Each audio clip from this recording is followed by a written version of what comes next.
يا هلا ويا اهلا بيكم، معاكم هير ادهم عيد في فيديو جديد. والنهارده هنتعلم 10 جمل الماني هتفيدك لو انت مبتدئ. هتفيدك من كل النواحي، هناخد اسئله والرد عليها وجمل معينه هتخليك انك تعرف تتعامل مع اي حد الماني. تابع الفيديو للاخر وهتستفاد. يلا بينا ناخد اول سؤال. Wie geht es dir؟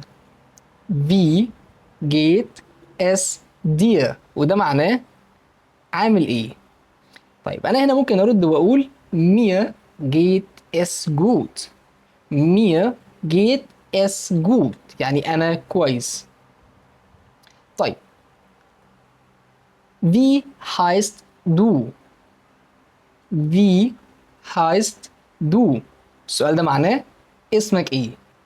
أنا برد وأقول ich heiße كذا. zum Beispiel على سبيل المثال ich heiße أدهم.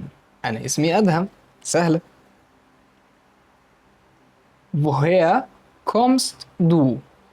woher kommst du؟ woher kommst du؟ انا لو بسألك عن الهايمت لاند بتاعتك او وطنك، اللي هو انت منين يعني، بسألك عن بلدك، فممكن تقول لي ich komme aus. ich komme aus بعدين الهايمت لاند بتاعتك.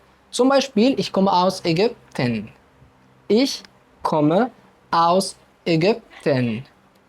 جميل. السؤال اللي بعده können Sie mir helfen؟ können Sie mir helfen؟ هل ممكن تساعدني؟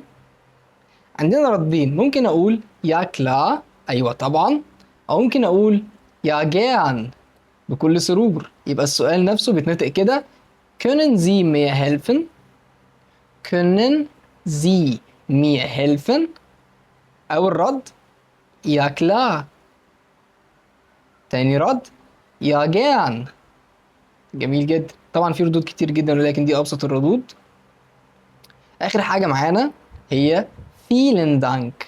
في ناس كتير بتكتبها غلط ولكن ده الكتابة الصح بتاعتها vielen Dank.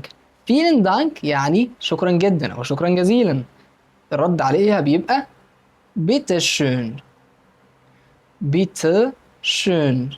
أو ممكن أقول bitte والاتنين بمعنى العفو.